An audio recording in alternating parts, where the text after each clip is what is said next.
So, Jason, what roles do you think that agency and autonomy play in today's education system? I think they play a huge role. I think that what we're seeing in schools right now across the country is students that are sort of really asking us for more agency and autonomy. And I think we're seeing that a lot of different ways. One of the things that I've started thinking about is how do we do that? And I think that there's a couple ways. One, I Jason, think that, Jason, sorry, yeah, before you continue, can you yeah. tell for the audience just let's set terms. What do you mean and what are the differences to you between agency and autonomy? Because there's a lot of overlap. So how do you define those two roles? Yeah, I think for me, I mean, there's definitely some overlap with agency and autonomy. Agency for me with students and teachers as well is the idea that they have sort of a goal that they've come up with that they're working towards to accomplish. And autonomy is sort of the environment that they have to achieve that goal. So they're given sort of the parameters to go out and achieve those goals that they set forth for themselves. Got it. Sorry to interrupt. Thank you. Yeah, no. So I think that one of the things that when it comes to agency is, you know, creating an environment where kids feel like they have a sense of, voice, choice, and ownership. And I think that comes in a couple ways. One, I think the idea of service is a huge aspect.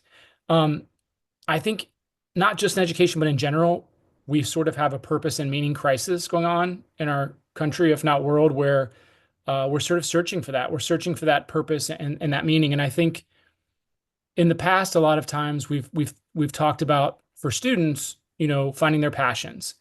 And I don't know if we're there anymore. I think that the way the world has progressed and the fact that we have this sort of attention economy, passion to me sort of reminds me of spending a good deal of time on something and really investigating it. And I think what we're seeing now is sparks with students, like flashes of curiosity and creativity and wonder.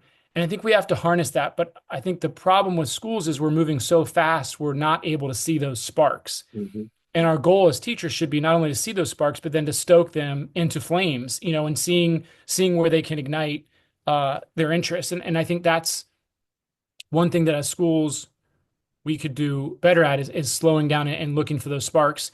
And the other aspect of that is that I think that students, when we talk about purpose, um, it almost seems like, in the past we talk about purpose, we talk about, career path and college and everything like that. For me, I think purpose for students now is more about relationships Mhm. and how do I understand myself? How do I understand those around me?